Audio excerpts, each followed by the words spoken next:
savez que le projet de société du chef de l'État, ce projet de société pour lequel 95% de Gabonais, y compris les personnes vivant avec un handicap, ont voté pour, c'est quand même de donner à tout le monde l'opportunité de s'engager dans la construction de cet édifice nouveau qui va nous rendre à tous les Gabonais la fierté de vivre, de naître et de vivre au Gabon.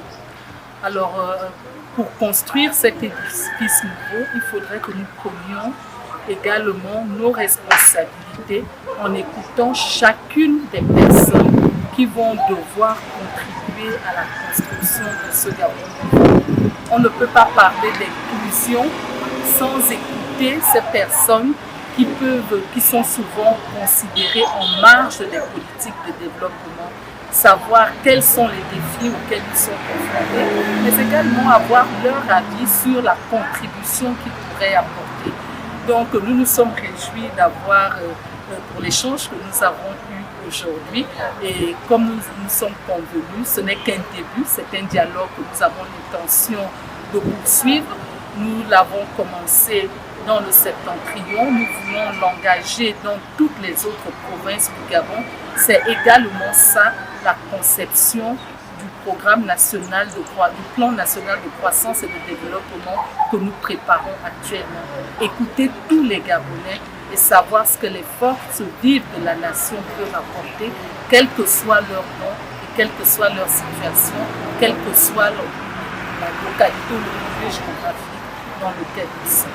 Alors, à court terme, immédiatement, ils ont fait part effectivement de leurs besoins.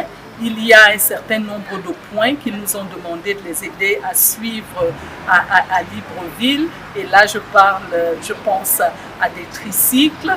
Ils ont parlé également d'un problème spécifique qui est la nécessité pour eux d'avoir un cadre, une maison qui leur permettra de se retrouver pour leur association et dans laquelle ils auraient également accès.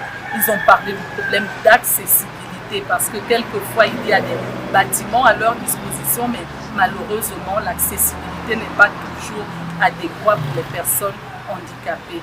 Nous avons parlé d'avoir ensemble un plan d'action, prendre la peine d'échanger un peu plus souvent dans la mesure où nous pensons aussi bien eux que nous.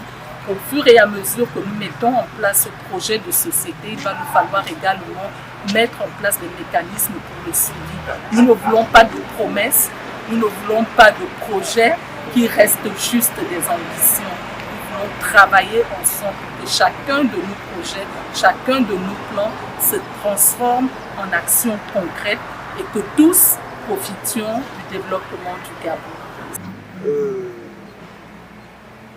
Je suis réjoui car c'est la première fois dans l'histoire des personnes handicapées de Wellington que la ministre prenne son temps de venir écouter les mots qui viennent du monde des personnes vivant avec un handicap. C'est nous qui la remercions parce que quand dans l'ancien temps, personne n'avait pris cas des personnes vivant avec un handicap. Je crois qu'à l'ère de la 5e République, nous espérons que la personne handicapée sera relevée dans tous les domaines. Nous avons du potentiel. Être handicapé n'est pas une fatalité. Nous avons du potentiel. On ne veut pas nous exploiter.